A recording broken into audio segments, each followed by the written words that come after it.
Hey everyone and welcome back to minds mind tutorials.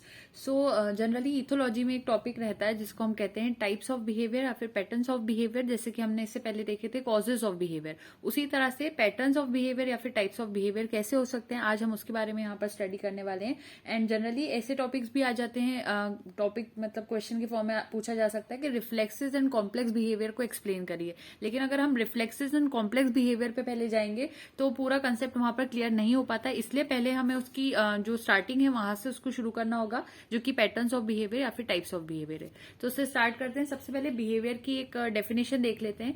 The way an organism respond to stimuli. एक तरीके से अगर किसी भी ऑर्गेनिज्म पर कोई स्टिमुलाई आती है या फिर कोई भी उसके ऊपर कुछ हम कोशिश कर रहे हैं उस पर स्टिमुलाई डालने की, तो उसके बदले में वो क्या रिस्पॉन्ड कर रहा है या क्या रिएक्शन दे रहा है, उसी को हम उसका बिहेवियर कहने लगते हैं। और ये जो स्टिमुलाई रहती है वो किसी भी इन्वायरमेंट में से उस ऑर्गेनिज्म पर दी जा सकती है। तो ये तो हो गई बात स्टिमुलाई की या फिर बिहेवियर की, जो कि उसकी हमने यहाँ पर डेफिनेशन लिखी है। अब बात आती है कि पैटर्न्स ऑफ बिहेवियर या फिर टाइप्स ऑफ बिहेवियर क्या होते हैं। तो हमने यहाँ पर एक छोटा सा फ्लो चार्ट टाइप बनाया, पहले हम उसको देख लेते हैं, फिर हम उसकी एक एक के डिटेल्स में समझते हुए जाएंगे। सो पैटर्न्स ऑफ बिहेवियर दो तरह से डिवाइडेड है। पहला होता है इनेट बिहेवियर, वहीं दूसरा होता है लर्न्ड बिहेवियर। लर्न्ड बिहेवियर को हम ऑलरेडी स्टडी कर चुके हैं 2 पार्ट से, पार्ट 1 पार्ट 2, जिसको अगर आप चैनल पे देखेंगे माइंड्स माइंड ट्यूटोरियल्स पे, तो आपको ये सारे जितने भी यहाँ पर रिटर्न है वो उसका पूरा एक्सप्लेनेशन प्लस उसके जो नोट्स हैं वो चैनल पर मिल जाएंगे। अब दूसरा साइड जो हमारा है इनेट बिहेवियर का, वो हम लोग अब मेनली स्टडी करने वाले हैं। इसके अंदर काइनेसिस, टेक्सिस, उसके बाद simple reflexes, comparison of reflexes and complex behaviour, instinct क्या होती है, मोटिवेशन क्या होता है, ये सारी चीजें हम लोग इनेट बिहेवियर में पढ़ते हैं। तो अब क्वेश्चन यहाँ पर ये आ जाता है कि इनेट बिहेवियर और लर्न्ड बिहेवियर में क्या डिफरेंस होता है। तो सबसे पहले हम इनेट बिहेवियर की यहाँ पर डेफिनेशन और उसके कंसेप्ट को समझ लेते हैं। सो इनेट बिहेवियर एक ऐसा बिहेवियर है जिसके साथ हम लोग पैदा होते हैं, और ये जो बिहेवियर होता है ये हम लोगों में हमारे पेरेंट्स के थ्रू इनहेरिट किया जाता है। यानी कि हमारे पेरेंट्स से जो भी बिहेवियर हमें डायरेक्टली बाय बर्थ आ रहा है उसी को हम इनेट बिहेवियर कहते हैं। तो सबसे पहले यहाँ पर हेडिंग लेकर इसकी डेफिनेशन को कंप्लीटली लिख लेते हैं।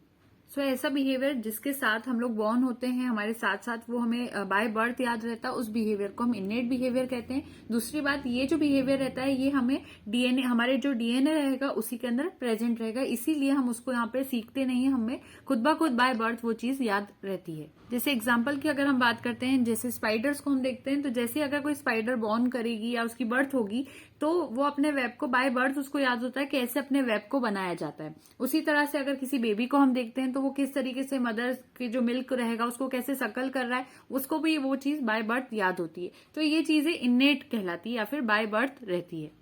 और दूसरा बिहेवियर जो कि लर्न बिहेवियर होता है वो ऐसा बिहेवियर है जिसको हम लोग लर्न करते हैं, बाय बर्थ हमें याद नहीं रहता, धीरे धीरे एक्सपीरियंस के थ्रू या जो भी प्रोसेस रहती है। जब हमने लर्न बिहेवियर पढ़ा था तो उसमें हमने ये सारी चीजें देखी थी कि किस तरह से ये लर्न बिहेवियर हम लोग सीखते हैं। तो ये दो बिहेवियर के तो टाइप्स हो गए। अब हम लोग इनेट बिहेवियर की और ज्यादा डिटेल्स पे चलते हैं और इसके एग्जाम्पल्स क्या हो सकते हैं वो सभी चीजों को चेक करते हैं।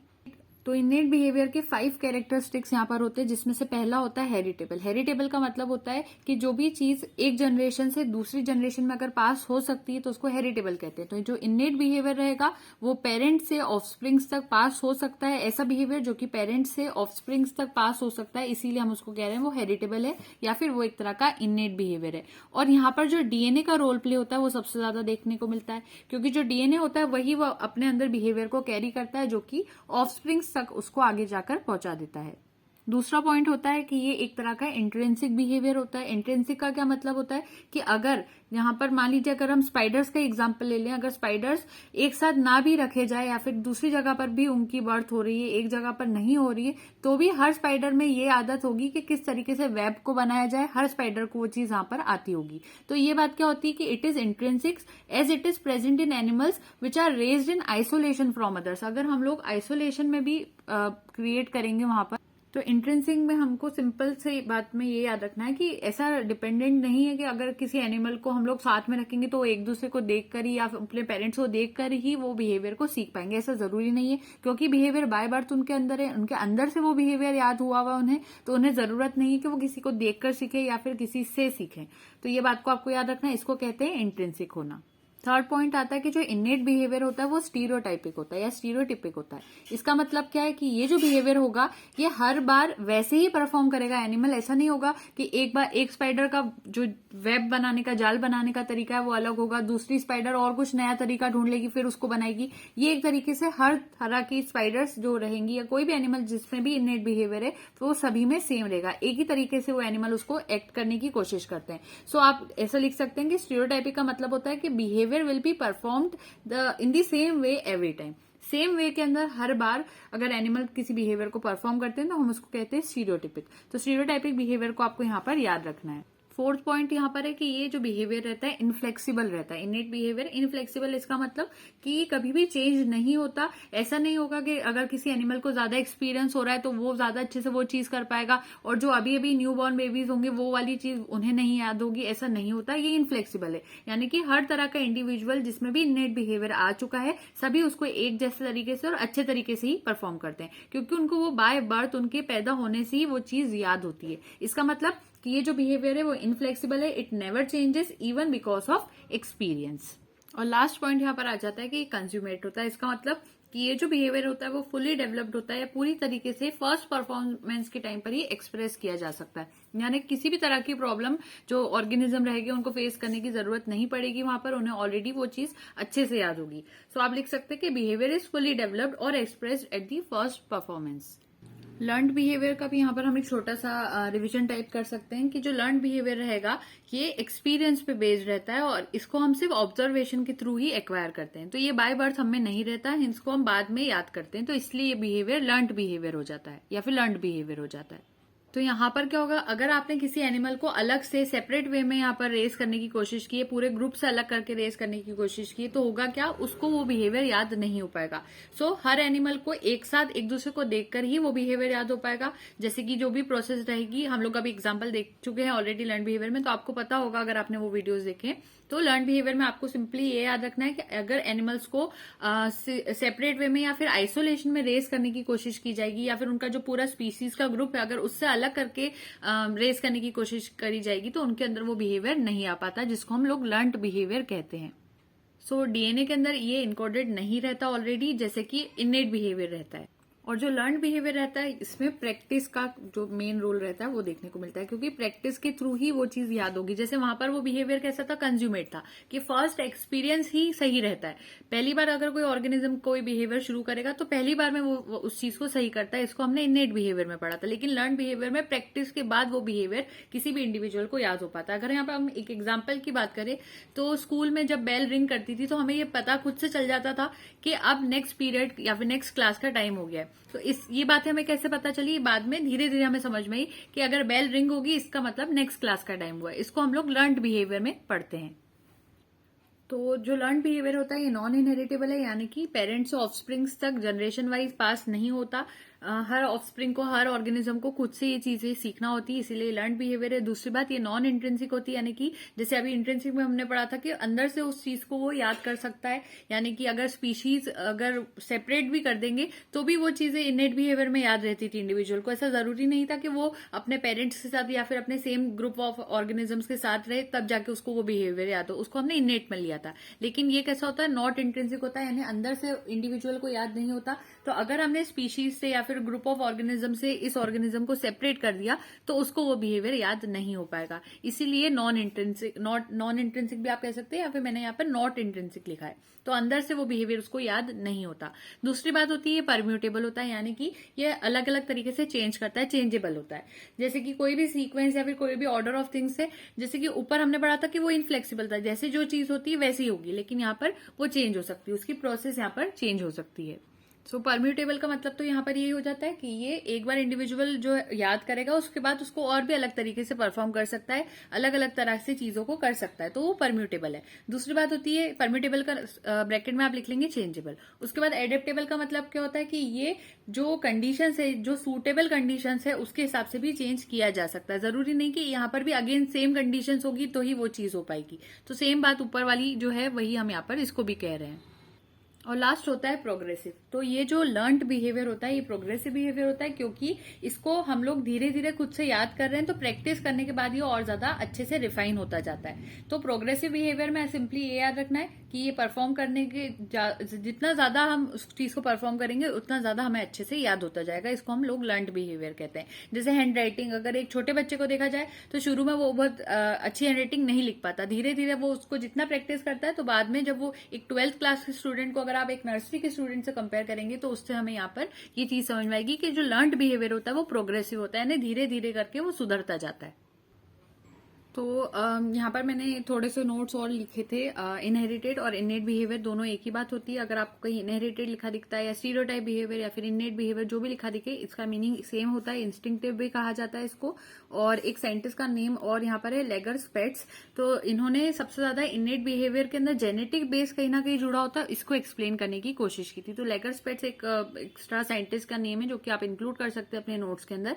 वहीं इनेट बिहेवियर में एक पॉइंट और होता है कि ये बिहेवियर हम जैसे ही पैदा होंगे हमारे अंदर ऑलरेडी रहेगा, यानी ये इनफ्लेक्सिबल है। यहाँ पर जीन्स का रोल प्ले रहेगा। और यहाँ पर एक चीज और है कि इस बिहेवियर को पेरेंट्स अपने ऑफस्प्रिंग को नहीं सिखा रहे। तो इसका मतलब क्या है, पेरेंट्स की जनरली डेथ यहाँ पर देखने को मिलती है just after reproduction. So progeny can not learn, क्योंकि प्रोजेनी के पास इतना टाइम नहीं होगा। पेरेंट्स की अगर डेथ हो जाएगी रिप्रोडक्शन के बाद ही, तो प्रोजेनी जो रहेगी उसको टाइम नहीं मिल पाएगा कि वो पेरेंट्स वहां पर उस चीजों को सीख सके। तो इसीलिए उस प्रोजेनी के अंदर बाय बर्थ वो बिहेवियर आ जाता है। तो ये एक नेचर का लॉ हम कह सकते हैं जो कि यहाँ पर हमें देखने को मिलता है।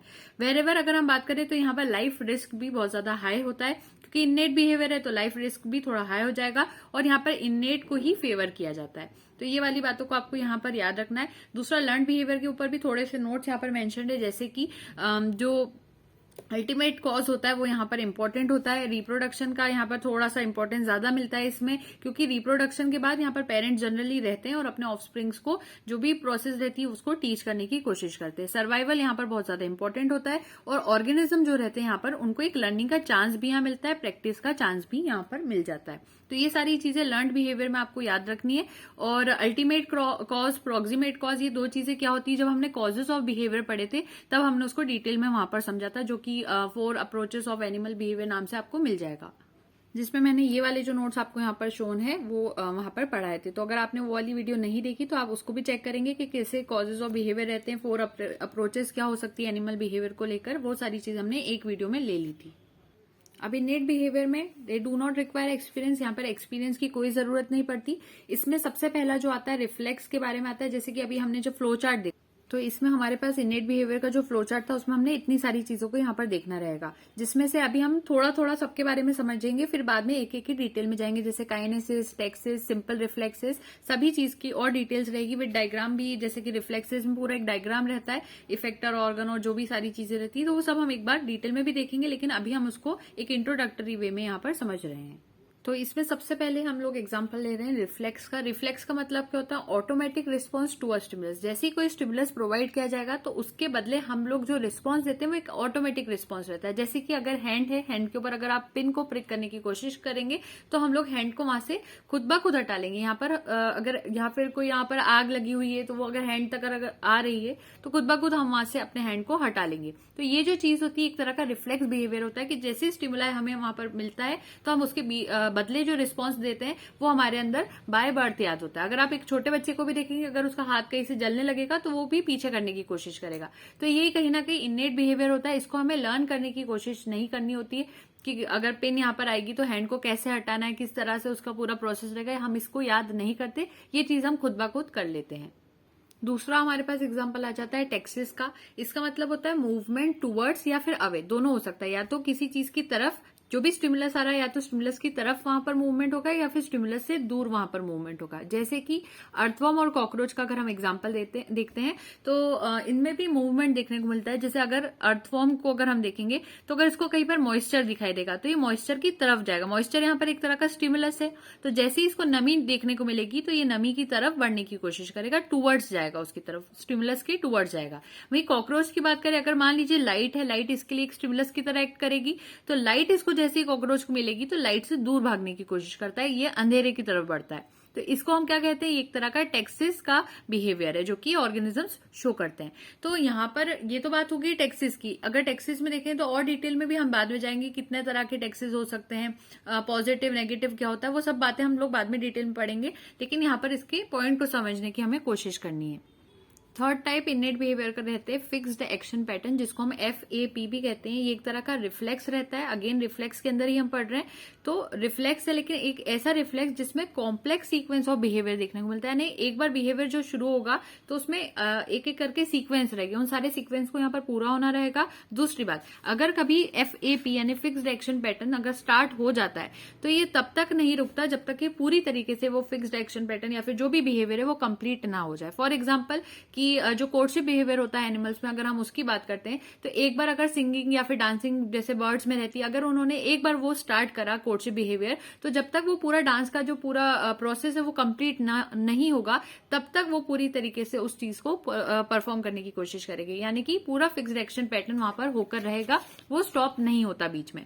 सो टिल कंप्लीशन आपको यहाँ पर याद रखना है कि जब तक कंप्लीशन ना हो जाए इस पैटर्न का तब तक वहां पर वो चीज देखने को मिलती है। So even when there are changes in the surrounding और एनवायरमेंट, अगर एनवायरमेंट और सराउंडिंग में चेंजेस भी आ जाए तब भी ये चीज वहां पर कंटिन्यूअसली होती रहती है।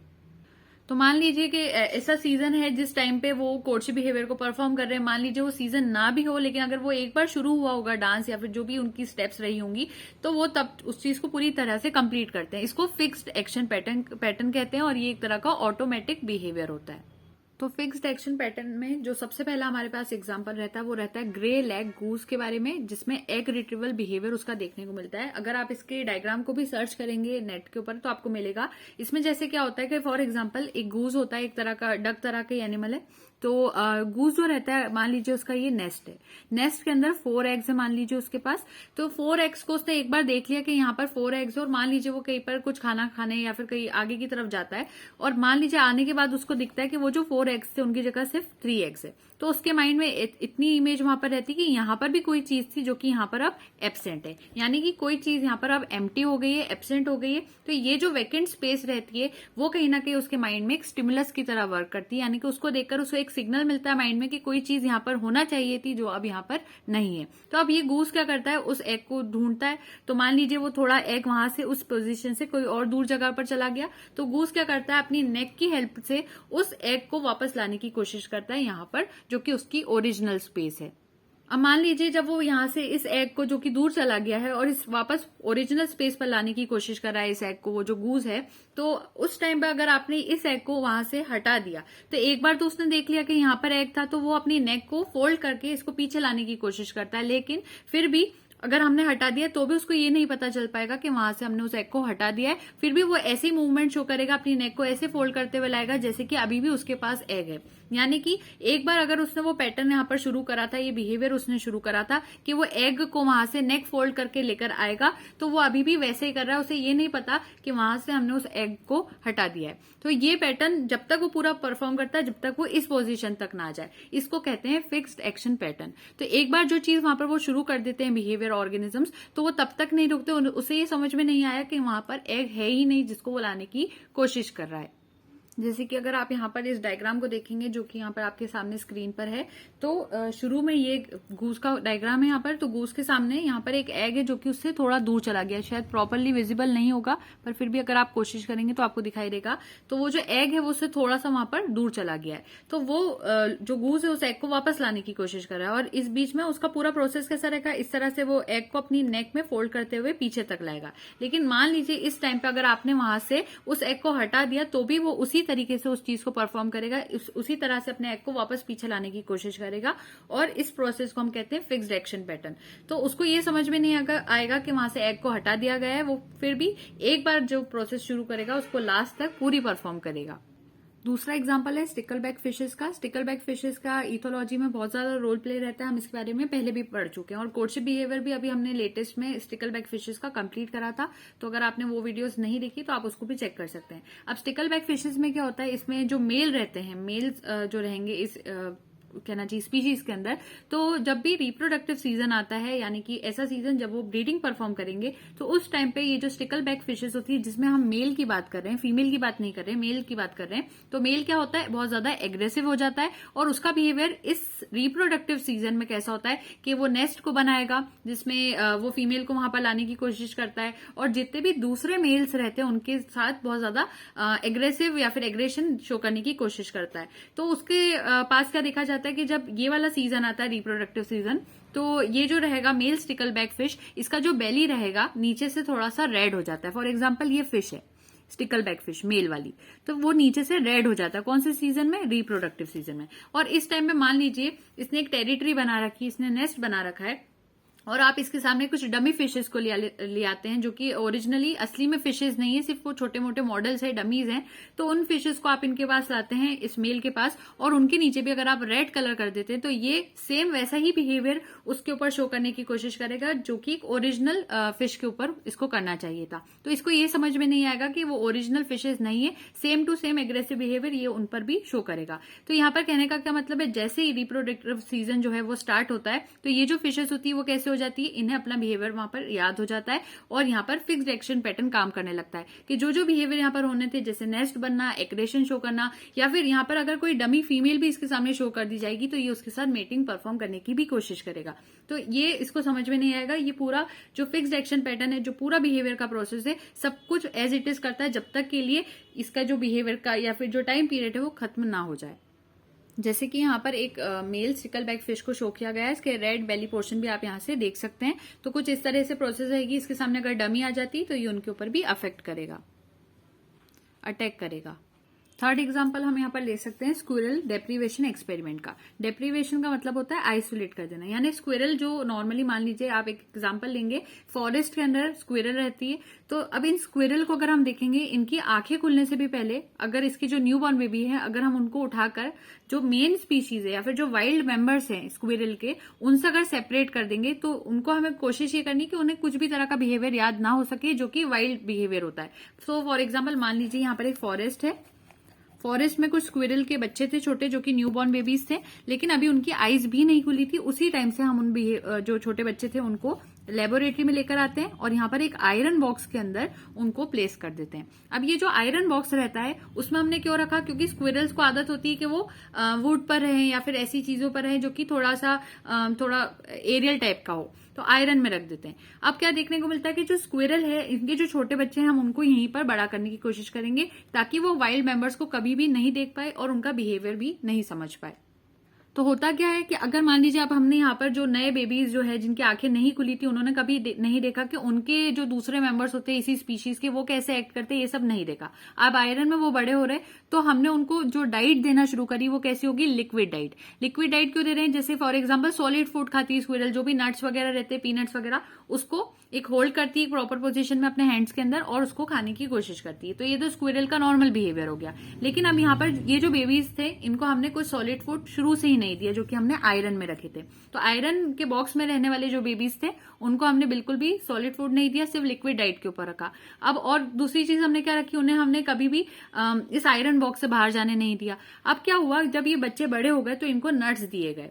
नट्स तो हम यहाँ पर लिखते हैं पहले, तो उसको नट्स दिए गए। अब नट्स से देखने को क्या मिला कि जैसे कि वाइल्ड मेंबर्स जो होते हैं, एक उनका पूरा प्रोसेस रहता है कि वो नट्स को कैसे अपने जो हैंड्स होते हैं उसके अंदर होल्ड करते हैं। तो जब ये वाले बच्चों को जब देखा गया जो कि आयरन बॉक्स में थे, तो वो उस नट को वैसे होल्ड सेम टू सेम कर रहे थे जैसे कि एक वाइल्ड मेंबर करता है, जो कि फॉरेस्ट वाले करते हैं। तो अब ये चीज तो हमने उन्हें कभी ना शो करी, ना हमने सिखाने की कोशिश करी, तो क्वेश्चन ये उठता है कि उन्होंने उसको ऐसे होल्ड कैसे कर लिया। तो ये एक एग्जाम्पल होता है। दूसरी बात, जो स्क्विरल्स होती है उनकी ये आदत होती है कि जब एक बार वो अपना पेट भर लेते हैं तो उनके पास जो एक्स्ट्रा नट्स वगैरह रहते हैं उसको अपने सॉइल में जाकर वो छुपा देते हैं। अब यहाँ पर जब आयरन वाले जो स्क्विरल थे, इनको देखा गया, तो अब इनके पास भी सेम टू सेम चीज हुई कि इन्होंने खा लिया और एक्स्ट्रा नट्स बच गए। तो अब इन स्क्विरल ने क्या करा, पहले तो राउंड लिया इस आयरन बॉक्स में, राउंड लेकर एक कोने में जाकर ऐसी एक्टिंग शो करी जैसे कि वो वहां पर उसको डिग कर रही है। अब आयरन को वो डिग तो नहीं कर पाई, लेकिन एक कॉर्नर के अंदर उसने ले जाकर उस नट को वहां पर रख दिया। तो यहाँ पर ये हम देख रहे हैं कि वो आइसोलेटेड फॉर्म में भी उस बिहेवियर को लर्न कर पा रही है। तो यहाँ पर हमें ये याद रखना है कि स्क्विरल को अगर आप आइसोलेटेड कंडीशन में भी अलग सबसे पलने बढ़ने दे रहे हैं तो अब भी उसको वो चीजें वहां पर याद हो जाएगी जो कि वाइल्ड मेंबर्स के अंदर होगी। तो ये तो एक एग्जांपल हो गया। दूसरा एग्जांपल देखते हैं स्पाइडर्स के बारे में। पहले एडजस्ट करेंगे इसको थोड़ा। अब अगर हम यहाँ पर जो स्पाइडर्स है उनका एग्जांपल लेते हैं तो स्पाइडर्स जैसे जो वेब बनाती है, अलग अलग तरह के स्पाइडर्स हो सकते हैं अलग अलग स्पीशीज के, तो वो अलग अलग तरह के वेब बनाएंगे। कुछ का जो पैटर्न है ऐसा हो सकता है, किसी का सर्कुलर वे में हो सकता है, किसी का थोड़ा स्क्वायर तरह से हो सकता है। तो अलग अलग तरीके से उनके जो वेब के पैटर्न्स होते हैं, स्ट्रक्चर्स होते हैं, वो अलग होते हैं। अब जब जो भी स्पाइडर है जिस भी स्पीशीज की जब वो अपना वेब बनाती है तो उसमें 1000 टर्न्स 1000 मूव्स रहते हैं, अलग अलग तरह के स्टाइल्स रहते हैं जिसको वो परफॉर्म करती है, तब जाके वो वेब बन सकता है। लेकिन ये जो 1000 टर्न्स और मूव्स है, अगर हम इनकी बात करते हैं तो स्पाइडर्स इनको ऐसे अगर नॉर्मली लर्नड बिहेवियर के फॉर्म में अगर सीखेंगी तो उनकी पूरी लाइफ में इम्पॉसिबल है कि वो उसको लर्न कर पाए। ऐसा नहीं होगा कि वो एक बार में अपनी लाइफ में अगर सीखना चालू करेगी तो फिर वो सीखेगी और पूरी जब जिंदगी उनकी हो जाएगी तब जाके उन्हें वो वेब बनाना याद हो पाएगा। इसीलिए स्पाइडर्स को ये जो बिहेवियर रहता है, वेब बनाने का बिहेवियर रहता है, बाय बर्थ याद रहता है। तो ये जो बिहेवियर है उनको याद होगा, लेकिन उनकी बाय बर्थ याद रहेगा क्योंकि बहुत ज्यादा 1000 टर्न्स मूव्स रहते हैं जिसकी वजह से वो उसको सीख तो नहीं सकती। लेकिन एक प्रॉब्लम और रहती है, जो स्पाइडर्स होती है इस वेब में अगर कहीं कोई प्रॉब्लम आ जाएगी तो उसको रिपेयर नहीं कर सकती। स्पाइडर्स को अपने वेब को कभी भी रिपेयर करना नहीं आता है। इसी वजह से अगर मान लीजिए उसके वेब में कहीं प्रॉब्लम आ भी जाती है तो वो जो स्पाइडर्स रहेंगी उस वेब को छोड़कर एक न्यू वेब को बनाएंगी, ना कि उसको रिपेयर करने की कोशिश करेगी। तो ये वाली एक बिहेवियर है जो कि आपको और याद रखनी है इसके बारे में। लास्ट एग्जांपल हमारे पास हाइजीनिक हनीबीज का, जिसको हम जब न्यूरल कंट्रोल ऑफ बिहेवियर पढ़ रहे थे तो उसमें जो जेनेटिक्स वगैरह चीजें थी उन सभी को हमने रिलेट करा था हनीबीज में, जिसमें हमने यू जीन जो अनकैपिंग जीन होता है वो सारे जीन्स के बारे में ऑलरेडी पढ़ा था। तो उसका कंसेप्ट आपको इथोलॉजी की प्लेलिस्ट आप पूरी चेक करिएगा, उसमें मिल जाएगा। तो ये सारी बातें होती है फिक्स्ड एक्शन पैटर्न की कहीं ना कहीं, या फिर इननेट बिहेवियर की जो कि बाय बर्थ ऑर्गेनिजम्स को याद रहता है। उसके अपोजिट जो रहता है वो लर्न बिहेवियर रहता है। लर्न बिहेवियर में जितनी भी चीजें थी हमने जब जो कहना चाहिए जो दो पार्ट